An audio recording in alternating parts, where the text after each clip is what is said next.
สวัสดีสบายดีพี่น้องเลยสบายดีตอนสวยวันอาทิตย์จ้าเดี๋ยวไปลงตลาดเนี่ยพี่น้องเบิ่งเบิ่งพี่น้องของมากินแล้วค่ะ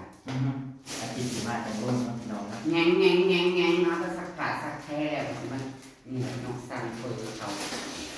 อาหารอะไร สั่งเพิ่มมากินพี่น้องสั่งเพิ่มมากินกับเขาวกับเขาเรือยายนี่ส่วนยายนี้ก็ไปเตรียมงาน งานแจก นะแจกยุหลุนไซส์มาโลดแบบสองเท่ามันไปหากบมีส้มกบมากอ่างอะไรนี่นะ เพิ่นได้กบเบาแม่เพิ่นไปกับสาวน้อยเบาอ่อยบ่ เจ้าลอยนะ เพิ่นไปหาได้หม่องเก่าเพิ่นน่ะล่ะพี่น้องที่เพิ่นได้60โตนะ ก็มีเนาะเมื่อวานเมื่อก่อนนะก็เข้าไปเขาก็ได้ออกมา มันสิเว้ากับ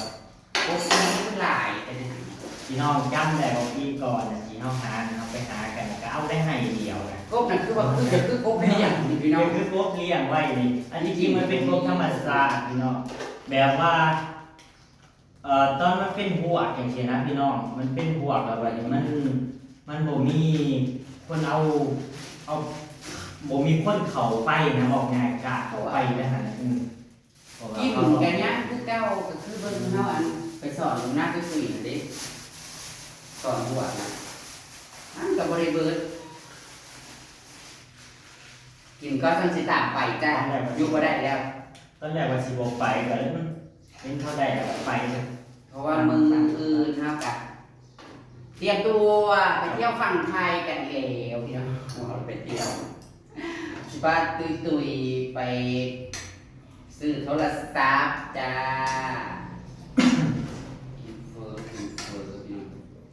กินบอกมันว่าโอ้ยยันสวยยันอะไรพูดโอ้ยไงยันว่าบ่ไป จะไม่เบิ่งแลกกบแหงจะตากไว้นะ คอยออกตา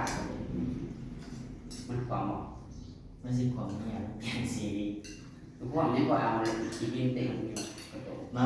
พี่น้องมากินเฟอร์นำกัน แล้วก็สิหมื่นเลยไปฝากกบแห้งให้ปีใหม่เลยจ้า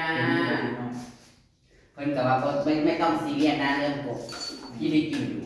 แต่กับ ไปอยาก ได้ ได้ อยู่ เนาะ ได้ มียังหายเด้ว่ามียังหายนะพี่เอ้ยก็เลยมีกบตากแห้งแล้วแซ่บบ่แซ่บนะมักเลยตะไคร้ใส่กระเทียม แซ่บนะ เครื่องปรุงอ่ะ แซ่บแห้งรีเฟอร์หาย เค ไป รื่อง หม ปรุ ด งเฟิร์มมันมีซอสพริกมีซอสหยังปลาเขียว หายชับแม่มาผิดนะพี่น้องนะ นั่น กิน นะ กับ เอ้ย ตากินแต่ก่อนนั้นคอยยอมรับผลมากแห้งอะไรพวกผิดพวกกินกินเผ็ดผลมากชุดใจเลยแต่กินแล้วมันมีมากพักหลังๆนี่บ่ได้แหละแม้แต่ตำกับสิกินยังก็ต้องระวังอ่ะกินยังเข้าไปบ่ได้เดียวนี่นะ จ้าคน มันเป็นไปใหม่แหละ ต้มตับก็งดได้ก็งดเลยจ้าเดี๋ยวคุณจะเป็นโรคกระเพาะเนาะพี่น้อง แห่งรักษายากโรคนี้เนาะพี่น้องโรครักษาแบบว่าเป็นสิว่าให้ขาดมาก อันนี้ก็ไม่ใช่ แซ่บพี่น้องผู้ใดยังบ่เคยกินเฟอร์เล่าวนะลองขามมาซิเด้อแซ่บเด้อพี่น้องเฟอร์เล่าวนะ คนละ20 บาทพี่น้องแต่ว่าคันในเมืองน่ะถ้วยละเท่าไหร่50,000กีบ 80บาทอะไรไปเลย 50,000กีบเดิมเปิดแล้วเมืองน่ะ อยู่ตามบ้านนอกให้จังสิ30 40บาท50บาทนี่นะแต่ แต่ว่าเฟอร์ยายบัวเนี่ยถูกสุดแต่ว่าการเครื่องนี้เข้ากันได้ขายดีนะน้องที่ทานน้อยๆนี่นะแต่ว่ามันก็แซ่บของเรามันก็ แต่ห้านนี่ให้เต็ม10พี่น้องเพราะ เรา ว่า ไป ไปหา สั่งเส้นเปื่อย ผมมักแห้งเฟอร์ห้านนี่นะแซ่บนอกจากห้านเนื้อวัวเลยนะก็คือห้าน ๆไปพรุ่งนี้ห้ามอยากได้นั่นอยากได้นี่นะคะ ไม่มีงบค่ะมีแต่ค่าเรือนะคะ กระบอกกระบอกซุปเปอร์มาจะพาไปรอบแป๊บกินไหมโอ้ของเรา แต่โลกมันฝากอย่างนี้น่ากันได้โทรศัพท์มาถ่ายคลิปน้อง แต่ว่าหน้ากับลูกทรงลูกสอดไว้ดูพี่น้องสองหน้าน่ะเห็น พี่น้องเห็นอยู่บ่เห็นหน้าตีที่นั่นอยู่บ่ เป็นไรจะพาฝากติดตามนะในเรื่องน้องเป็นกำลังใจนะซอยสนับสนุนนั่นเนี่ยนะครับเพราะว่าสำหรับชุมเฮา JC อาร์ตี้กับน้องจ่ายเงินบ่อาจโดยบ่เบื่อเฮาแต่ยังให้เงินเดือนนั้นทุกเดือนเนาะแต่จนกว่า จนกว่าหน้าสิ เงินเดือนของนางเนาะ สิยืดได้ว่าสั้นๆถ้าบอกง่าย เพราะว่าคือของ JC นี่นับมือนับถอยรายได้เนาะเอ้ยมันบ่คุ้มแต่ละเดือนนะเดือนนี้นะ YouTube มันก็คนเบิ่งกันเนาะคือว่านั่นแหละช่วงนี้ก็มีเหตุการณ์โน่นนี่นั่น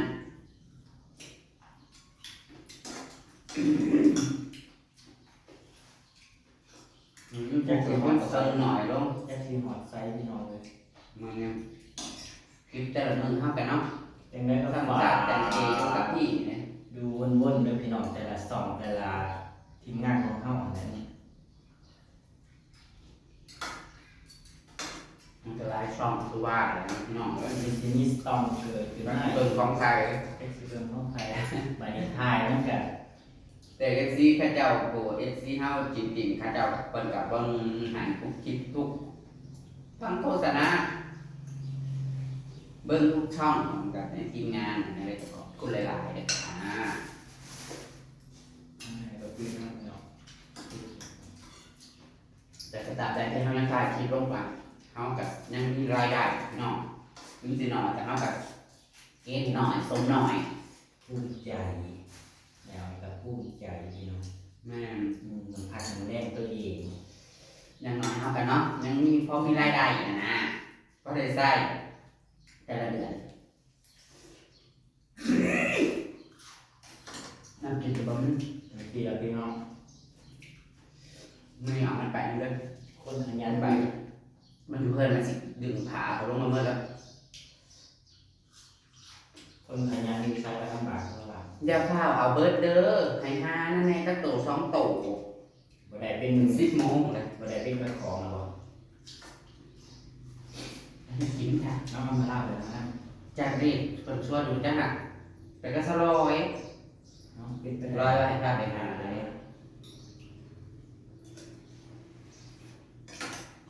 จริงๆนั่งแล้วแต่ไม่อยู่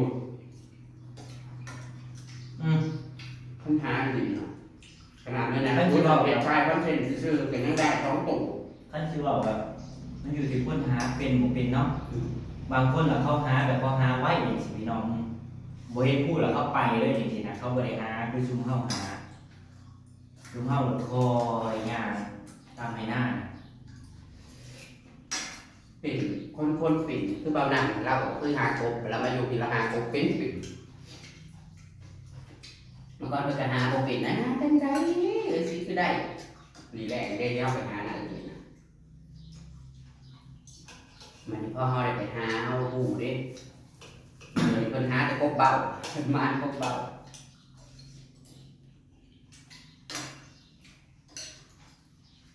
เพราะว่าบ้านเพิ่นทั้งบ้านเรานำก็มีกบเพราะว่าเขาเจ้าน้ำตลอดคือมันอยู่เดี๋ยวบ่มีละกบบ่ค่อยมีกินก่อนกินให้มันนี่ก็คือไปห่อข้าวต้มขนมที่เราไว้เตรียมนะจนมันแจกมันจะเชื่อมันก็เลยดอก มีจะคล้ายของ มาเป็นยุคและอันนี้มันหนองคอได้ไหมน้องไปนอนวันจันทร์ ไปนอนพุ่ง เป็นบาท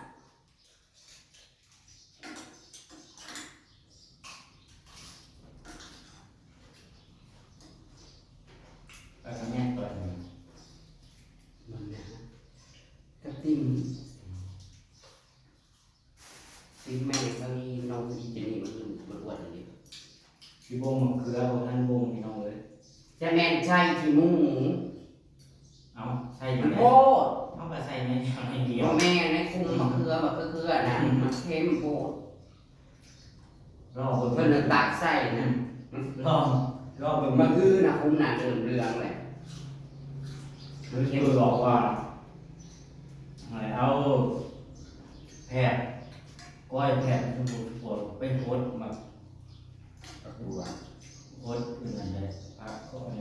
จากเท่าไหร่ของเขาปลูกนะทั่วมันยังกับ อากาศร้อนอากาศหนาว เอาปุ๋ยเขียวอย่างเขาเลย คุณเล่นหนาว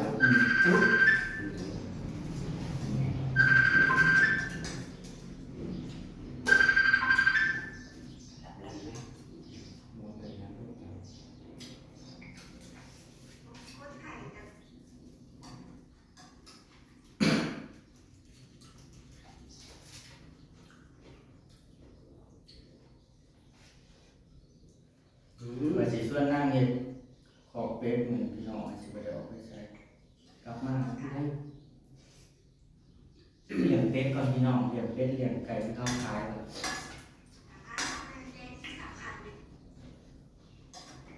เรื่องที่ผ่านหน้ากับคอยได้ขายน้องพัฒนากิจ เวลาสิโทษกลับ ไก่กับบริขายให้ผู้นั้นให้ผู้นี้ก็ให้แม่น้ำฝากลูกหลานเลี้ยง ถามเขาเพจจริงจังเขาไปสิพ่อใดอยู่พี่น้องไก่มันตาย ต้องให้ไก่รับซื้อ บัดหอดย่ามสิกินแล้วมันจับยามันมีความไผ่นะ มันมีคนรับซื้อแนวนี้กับโอเคอยู่พี่น้องเป็ดอะเป็นมันแบบใหญ่กว่าไก่เลยมันกินเก่งกว่าไก่มันกินร้ายกับกินจอมันกันใหญ่ไว้3 เดือนมันได้ขายเลยใกล้กับว่า4-5ได้เปิดสิดีนะแม่นยุคเขาเห็นค้างเครื่องเหมือนเอา เด็ดขอบคือเขาเนาะเขาคงมีทุนรายเขาเด็ดขอบแบบอย่างดี ส่วนหมูป่าเลี้ยงไปตอนพี่น้องไว้สุดนี่แหละทางเบิ่งถ้ามันยังบ่มีกำไรอยู่มันก็ ถ้าสมมติ มาเลี้ยงเป็นเลี้ยงไก่ซะ ถ้า ข ส อ ม บเป็นเฮ็ดขอบเป็ดขอบไก่คุณ ถ้าสมมติว่ามันบ่ได้กำไรแล้วก็คือ เอาเป็นไงเอาหมูกับแม่พันธุ์มาลงนะ อะไรคู่มือนี่หมูน้อยก็ตัวละ1,300ก็บ่มีคนซื้อเนาะคือช่วงหมูบ่เป็นราคาหมูน้อยพวกนี่100ก็เพิ่นก็จะขายอยู่บ้านหมูมันจะได้ลูก11ตัว ราคาแบบจังหวัดบ่ได้ขึ้นเลยเนาะ จะ รา ว่า คา ผู้ใด อยู่สิอยู่ราคาโมนะไม่ผมบ่เข้าใจ ผู้ใดที่เลี้ยงลูกหมูตัวเองก็โอเคแน่พอมีกำไรเล็กน้อย สวยห้องคือเข้มสวยห้อง เข้มกัน กินไปกินมาเข้ม มันเย็นเลย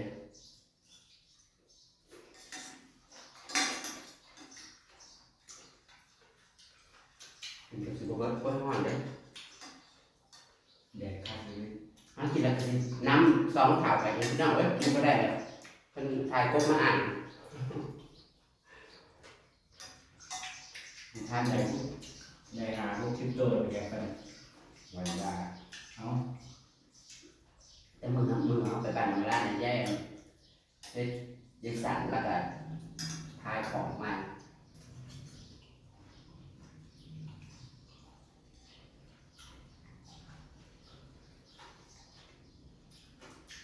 พี่เรียกนึงเขาเลยเขาได้แบบว่าห้องเคลียร์ชิวๆก็ได้ห้องครบนะเคลียร์อยู่ในต่อเรื่องพี่น้องก็ได้ แต่ว่าพี่การเป็นตัวน้อย แต่ว่าตัวน้อย สร้างหาเป็นสัตว์ตัวเรือไม่ได้ แล้วก็ผู้ถูกผู้นะถ้ามีผู้นะมีครบบัดถูกผู้ อ๋อลงนะไปที่ก่อน มากเลยเปิดประตูนะ บอกตัวต่อลูกไปนั่งแล้วมันดึงผ่าไปนั่งแล้วพี่น้องอีกน้ำ2 เท่าไปสกันกาอันนี้อีกเขาซักแล้วกันซักผ้าซักแพรตะกี้ว่าสิบ่ได้ไปเลย